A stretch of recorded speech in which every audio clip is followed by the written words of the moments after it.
Hey guys, welcome to Ojas Learning Academy, Real Education, Real Result. And this academy is the Academy of Humanities, which includes economics, history, geography, and polity from class 9 to 12. B and BCom also, and science faculties are also available in our coaching. So those who are interested, they can contact us. So इससे पहले हमने first और second lecture खत्म किया था macro economics का. आज हम थर्ड लेक्चर पर पढ़ेंगे. सो थर्ड लेक्चर टॉपिक रहेगा हमारा aggregates. So national income and related aggregate accountings का ये सेकंड चैप्टर है. तो लेट्स स्टार्ट नेशनल इनकम से. नेशनल इनकम क्या होती है? तो राष्ट्रीय आय को हम तीन वे से पढ़ते हैं. एक है आपका production point of view, income point of view and expenditure point of view. तो तीनों के व्यू से हम पढ़ेंगे आपकी नेशनल इनकम की meaning, definition and all. So first view, ये प्रोडक्शन हुआ है.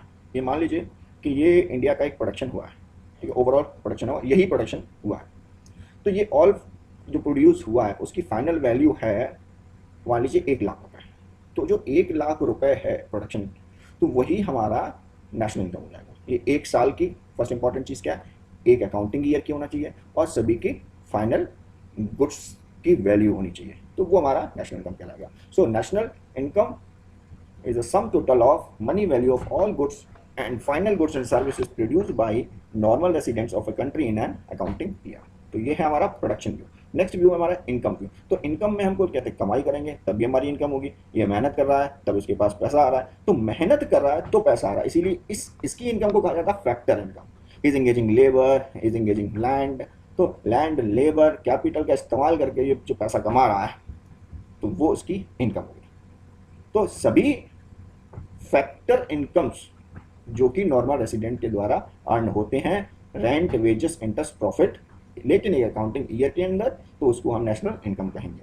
So national income is the sum total of factor incomes earned by normal residents of a country in the form of rent, wages, interest and profit in the accounting. तो ये रहा आपका. तो ये मेहनत करेगा तो ये कमा रहा है. तो ये जो कमाई है वो इसकी फैक्टर इनकम है. अब ये देखिए कंजप्शन कर रहा है, अब उत्पादन हो रहा है और उससे इनकम भी आ रही है, इनकम खर्च भी तो होगी, तभी तो उत्पादन से दोबारा से होगा. तो ये एक्सपेंडिचर कर रहा है, खर्च कर रहा है, कंजम्पशन कर रहा है. तो नेक्स्ट हमारा जो पॉइंट ऑफ व्यू है वो एक्सपेंडिचर पॉइंट ऑफ व्यू है, जिसमें आपके चाहे वो सी यानी कंज्यूमर, आई यानी कि इन्वेस्टर्स, एक्स माइनस एम यानी कि एक्सपोर्ट माइनस इम्पोर्ट, इन सब में जो किया जाने वाला खर्चा है, जो भी खपत करेंगे, वो सब आपका किस में आ जाएगा? एक्सपेंडिचर मेथड के पॉइंट ऑफ व्यू से नेशनल इनकम. सो कैसे देखते हैं?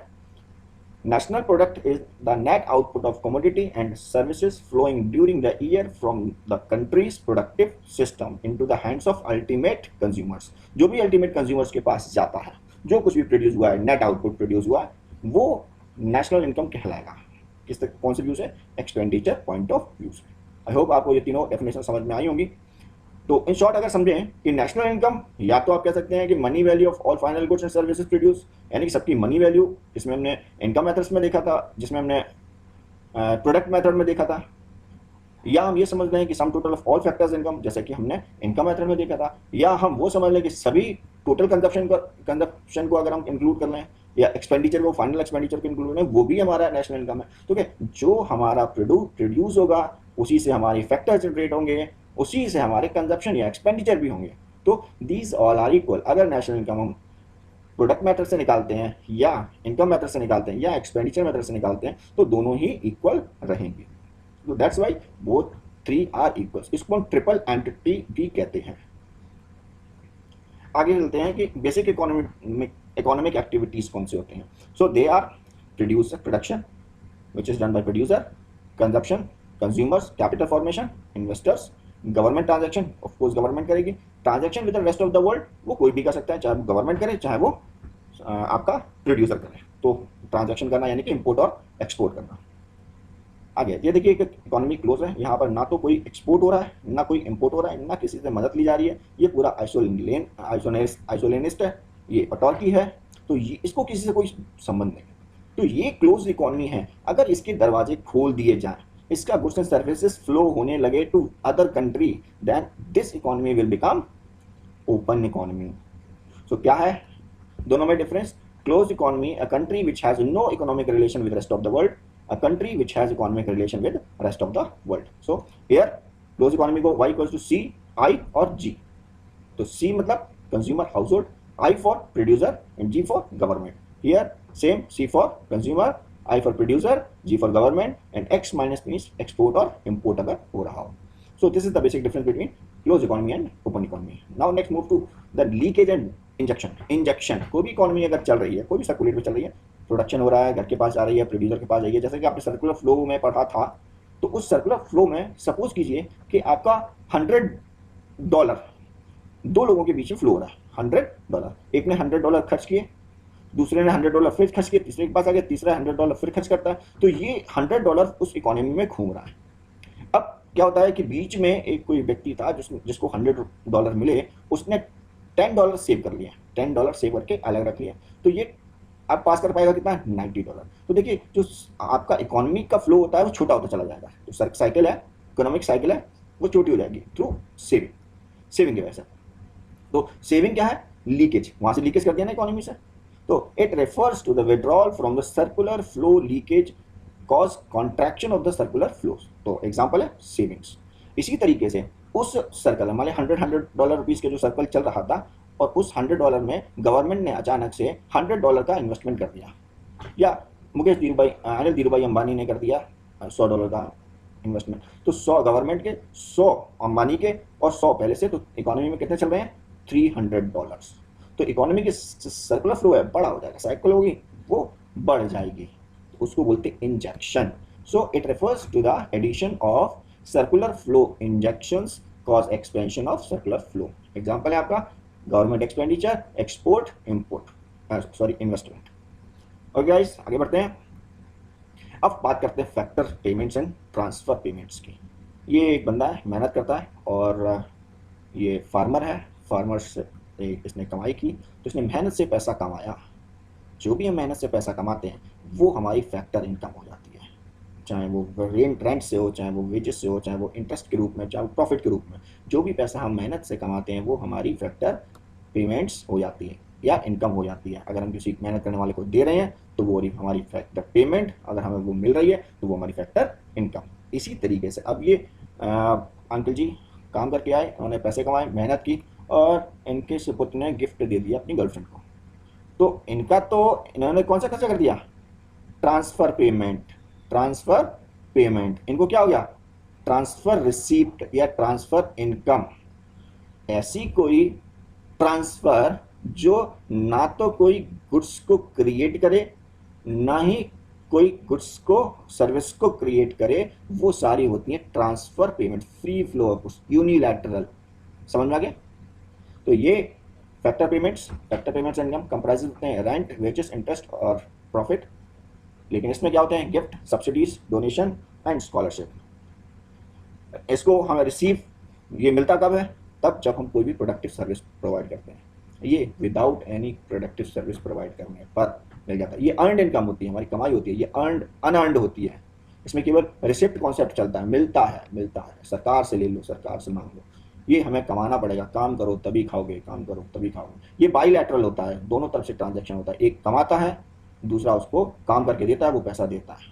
किसी के लिए प्रोडक्शन कर रहा है तो उसे पैसा अर्न कर रहा है. ये बाईलैटरल होता है. ये यूनिलैटरल पेमेंट होता है, क्योंकि आप ऐसा तो है नहीं कि ये इसे गिफ्ट दिया है तो ये भी कहेगा नहीं मेरा गिफ्ट वापस, इसके बदले मुझे भी गिफ्ट दो. तो गिफ्ट यूनिलैटरल होता है. हम किसी को डोनेशन दे देते हैं, अब डोनेशन मांग तो नहीं सकते ना. आप किसी को सब्सिडीज, गवर्नमेंट हमें सब्सिडीज दे देती है, क्या गवर्नमेंट हमसे सब्सिडीज मांगती है, नहीं मांगती. तो these are transfer income and payments. Scholarship आती है, पेंशन आती है, वृद्धा पेंशन, ओल्ड एज पेंशन या विडो पेंशन. ये सारे विदाउट एनी प्रोडक्टिव एक्टिविटीज के जो आपको मिलते हैं वो आपके सब ट्रांसफर पेमेंट्स या इनकम कहलाते हैं. आई होप आपको समझ में आ जाएगा. नेक्स्ट है डोमेस्टिक टेरिटरी क्या है. तो डोमेस्टिक टेरिटरी ऐसी इंडिया की टेरिटरी जिसमें हम, हमारा जो गुड्स है, पर्सन है या हमारी कैपिटल है, वो फ्रीली मूव कर सके, उसको हम डोमेस्टिक टेरिटरी कहते हैं, या उसको इकोनॉमिक टेरिटरी कहते हैं. इकोनॉमिक्स की लैंग्वेज में ये इकोनॉमिक टेरिटरी हो जाती है. तो जो हमारी geographical boundary of a country है वो तो है ही है, उसमें तो फ्री फ्लो होता ही होता है. लेकिन इसके साथ में ऐसा कोई इंडियन ऑयल वेसल जो ऑपरेट होता है इंडिया के रेसिडेंट के द्वारा इन हाई सी में, ऐसा कोई इंडियन शिपिंग वेसल जो इंडिया का है, ऐसा कोई एयरक्राफ्ट, ऐसी इंडियन एम्बेसी मतलब दूतावास. जो एम्बेसी होंगी वो कहाँ होगी, इंडिया की एम्बेसी होगी विदेशों में. तो विदेशों में जो हमारी एम्बेसी होती है वो हमारा ही घर होता है, that is called part of India. तो एम्बेसी में आपको याद हुआ कहानी कि एम्बेसी के अंदर कोई भी ज़बरदस्ती नहीं घुस सकता। एम्बेसी पर, हमारे पाकिस्तान में भी एम्बेसी पर अगर आक्रमण हो जाए तो यह इंडिया पे आक्रमण माना जाएगा। तो embassy is a part of India which is located on foreign land. Next, consulates. Consulates भी फॉरेन लैंड्स में होते हैं, लेकिन इनका पर्पस होता है क्या, ऑफिशियल मीटिंग अटेंड करना। तो ऐसे कॉन्सुलेट्स हर इंडिया के अलग अलग, देखिए झंडा लगा हुआ है इंडिया का, तो ये अलग अलग जगहों पर होते हैं। ऐसे ही मिलिट्री इस्टेब्लिशमेंट, कोई भी मिलिट्री इस्टेब्लिशमेंट कर लेती है। नेपाल में हमारी मिलिट्री इस्टेब्लिशमेंट है तो वो इंडिया का हिस्सा है, वो इंडिया का हिस्सा है। हम कई और आइलैंड्स ले लेते हैं, अगर उस पर हम अपना इस्टेब्लिशमेंट कर लें वो भी हमारे इंडिया का हिस्सा हो जाएगा। So all these comes under the domestic territory of country with the geographical boundary of country. अपनी कंट्री की जो जोग्राफिकल बाउंड्री है उसके अलावा ये सारी हमारी इकोनॉमिक टेरिटरी और डोमेस्टिक टेरिटरी कहलाती हैं। तो ये डोमेस्टिक टेरिटरी में आ जाएंगे ships, aircraft owned and operated by residents between 2 और मोर कंट्रीज। यानी कि कोई रेसिडेंट, इंडियन जैसे एग्जांपल लेते हैं, इंडियन रेसिडेंट, अगर कोई हमारा इंडियन रेसिडेंट है, उसका शिप और एयरक्राफ्ट 2 या 2 से ज़्यादा कंट्रीज के बीच में ऑपरेट हो रहा है तो वो हमारी टेरिटरी कहा जाएगा। इन fishing vessel, oil, natural gas, ridge and floating platforms, ये सारे के सारे जो भी इन रेसिडेंट्स के द्वारा ऑपरेट होते हैं वो सारे के सारे हमारे। एम्बेसीज, कॉन्सुलेट्स, मिलिट्री इस्टेब्लिशमेंट, जैसा कि अभी हम बताया था, वो हमारे डोमेस्टिक टेरिटरीज के पार्ट हैं। तो डोमेस्टिक टेरिटरी में अभी कौन से इंक्लूड नहीं है, अब ऐसे टेरिटोरियल इनक्लेव्स जैसे कि कोई जब हमारी एम्बेसी विदेशों में होगी तो विदेशों की फॉरेन की एम्बेसीज भी हमारे यहाँ होगी। जैसे अमेरिका की एम्बेसी इंडिया में है तो वो धरती कहाँ की है, जहाँ पर वो एम्बेसी है वो अमेरिका की धरती है। आप उस एम्बेसी में अंदर जाएंगे तो आप समझ जाइए आप अमेरिका के अंदर हैं, तो वहाँ अमेरिका के सारे रूल्स लगेंगे। अगर आप अंदर जाके कोई क्राइम कर देते हैं तो आप भारत के अनुसार आपको सज़ा नहीं मिलेगी, आपको अमेरिका के लॉ एंड ऑर्डर के अनुसार आपको सज़ा मिलेगी। तो ये एम्बेसी तो वो लोकल लैंड्स होती हैं, इंडिया के अंदर ही होते हैं, वो हमारा पार्ट नहीं होता है। कोई भी एडमिनिस्ट्रेटर, जैसे वहाँ के फॉरेन गवर्नमेंट के कोई भी कॉन्सुलेट्स हुए हमारे यहाँ पर हैं तो वो भी हमारा पार्ट नहीं है। और वह सारी इंटरनेशनल ऑर्गेनाइजेशन जो कि अपनी फिजिकल बाउंड्री में वर्क कर रही हैं, जैसे WTO, IMF, world bank etcetera. ये देखिए, ये इसका नाम तो आपने जानती हो, ये है जैकलीन फर्नांडिस और ये हैं बॉलीवुड स्टार, बट ये सिटीजन्स हैं श्रीलंका की। एक और है, ये बहुत most popular and my favourite, Akshay Kumar. He is also not a citizen of India, ये कनाडाई हैं। वैसे इनके पास इंडियन पासपोर्ट था, लेकिन जब ये नौकरी के तलाश में कनाडा गए तो उन्होंने कनाडियन पासपोर्ट ले लिया था, तब से इनकी यहाँ इंडियन सिटीजनशिप नहीं है, ये इंडिया में वोट नहीं डालते हैं, इंडियन ओरिजिन के हैं। लेकिन अभी इनको क्या कहा जाएगा, रेसिडेंट्स। क्या कहा जाएगा दोनों को, residents, because they are working in Indian periphery, India के अंदर काम कर रहे हैं, इंडिया के अंदर प्रोडक्शन कर रहे हैं और इंडिया के इकोनॉमिक एक्टिविटीज़ में पार्ट ले रहे हैं। So these the services produced by these 2 actors are also included as national income, क्योंकि हमने हमेशा क्या लिखा है, रेसिडेंट लिखा है। सो रेसिडेंट, एक नॉर्मल रेसिडेंट कौन हो सकता है, ऐसा नॉर्मल रेसिडेंट होता है जो ordinarily reside in a country और and whose centre of economic interest lies in that country. The period of stay should be at least 1 year और मोर, यानी कम से कम वह 1 साल और 1 साल से ज़्यादा यहाँ रहा हो, उस देश में रहा हो, तो वह उस देश का नॉर्मल रेसिडेंट बन जाएगा। आई होप आपको समझ में आ गया होगा। Normal resident is not as same as citizen. Citizen नागरिक होता है, ये होता है रहने वाला जो नॉर्मली रहता है और इकोनॉमिक इंटरेस्ट उस कंट्री के साथ उसका जुड़ा हुआ, क्योंकि वहीं वो प्रोडक्शन कर रहा है। अब यहीं फिल्म बना रहे हैं और यहीं फिल्म को कास्ट करा रहे हैं, तो यहीं प्रोडक्शन कर रहे हैं, यहीं पर वो रह कर खा पी रहे हैं। तो ये सारे के सारे एक्टिविटीज़ क्या होती हैं, इकोनॉमिक इंटरेस्ट। तो इकोनॉमिक इंटरेस्ट कहाँ है, वो इन लोगों का इंडिया में, तो ये नॉर्मल रेसिडेंट कहलाएंगे। आगे नेक्स्ट है, नॉर्मल रेसिडेंट्स में इंक्लूड कौन कौन होगा। तो नेशनल और नॉन नेशनल दोनों ही हो सकते हैं, लेकिन मोर देन अ ईयर जो रहा हो। सारे स्टाफ ऑफ इंटरनेशनल बॉडीज़, जैसे कि आपका IMF है, वर्ल्ड बैंक है, ये सारे के सारे जो स्टाफ हैं इंटरनेशनल बॉडीज़ का, जो कि नॉर्मल रेसिडेंट उस कंट्री के हैं, तो वो हमारे लिए इंटरनेशनल बॉडी ऑपरेट्स के कहा जाएगा। ठीक है, या आप ये मान लीजिए ऐसे जो नॉर्मल रेसिडेंट जो इंटरनेशनल बॉडीज़ में वर्क कर रहे हैं, अगर हमारे यहाँ अगर मान लीजिए कोई WHO या उसका हेडक्वार्टर है और हमारे यहाँ का रेसिडेंट वहाँ काम करने जा रहा है, तो वहाँ का काम करने जा रहा है तो वो आदमी हमारा नॉर्मल रेसिडेंट रहेगा।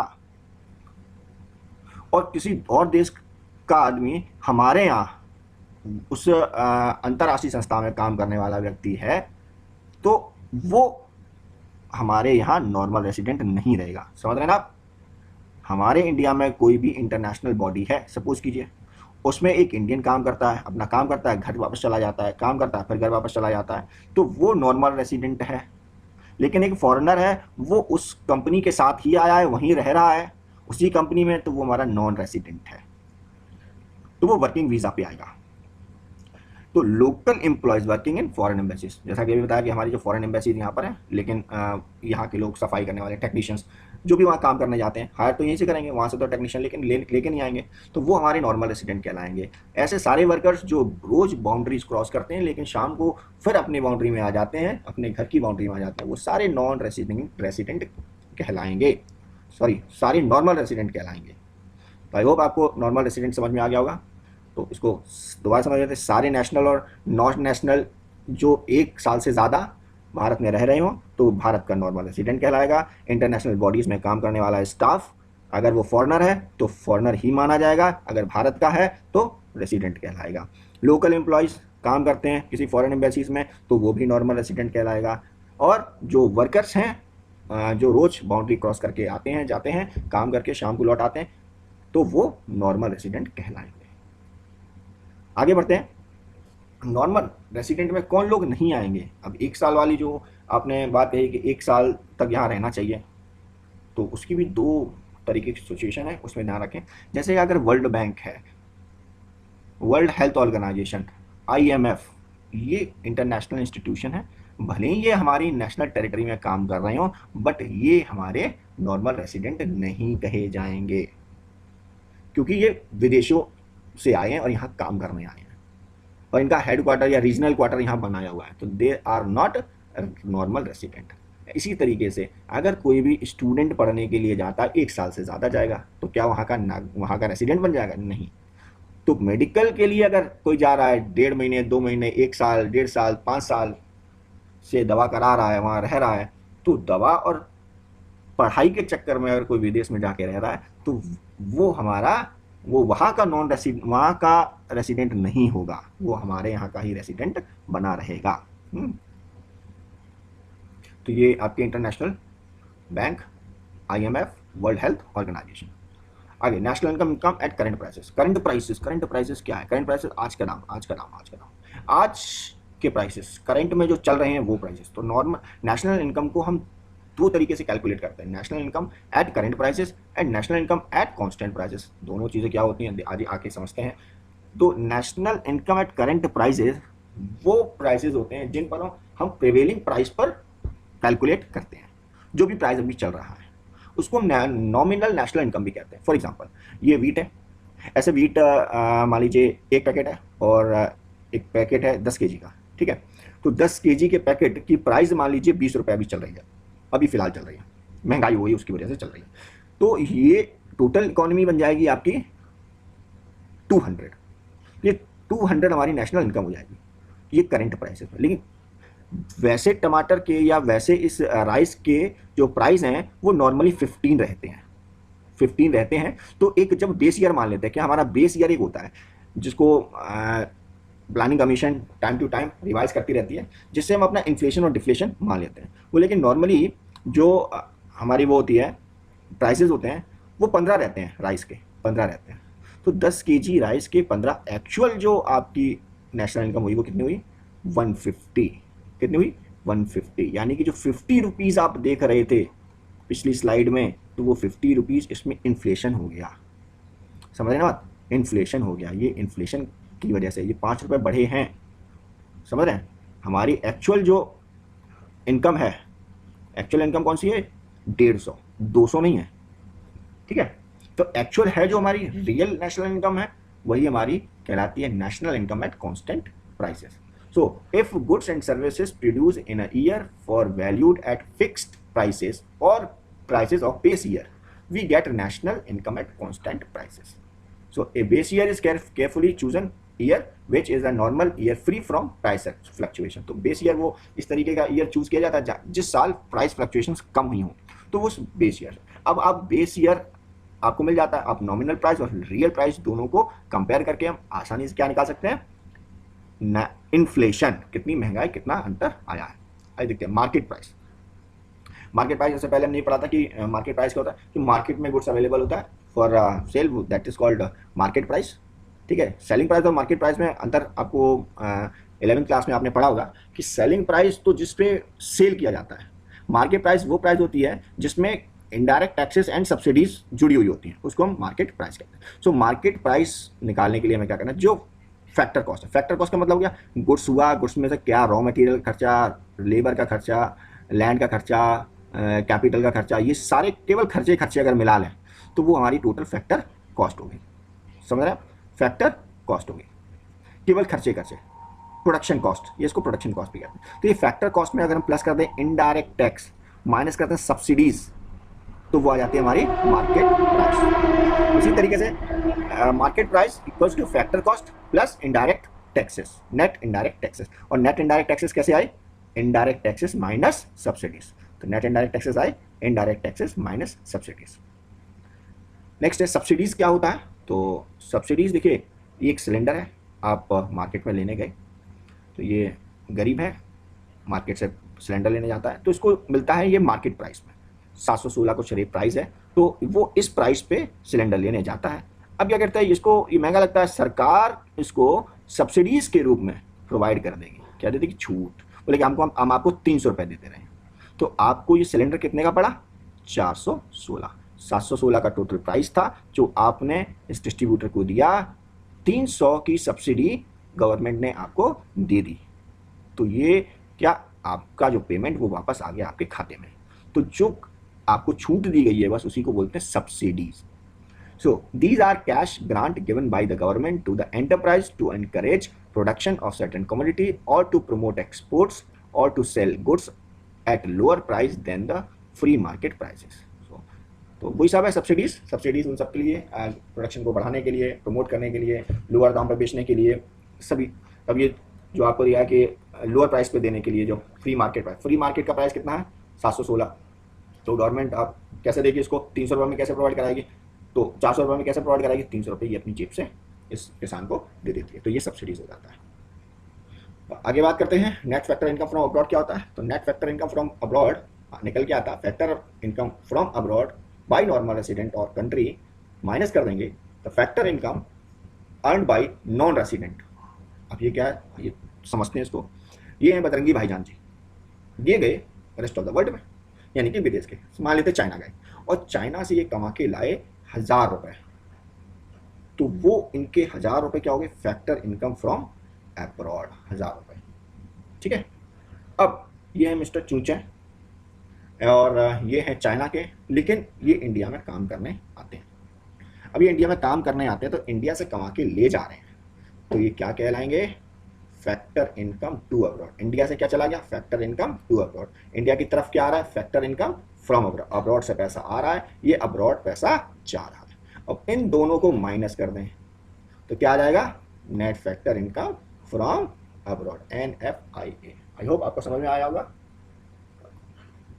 तो समरी एक बार देख लेते हैं, क्योंकि पिछले चैप्टर्स में भी हमने एग्रीगेट्स के बारे में पढ़ा था, ग्रॉस के बारे में पढ़ा था, कि ग्रॉस में अगर हम माइनस कर दें डेप्रिसिएशन तो इक्वल्स टू क्या आ जाएगा, नेट आ जाएगा।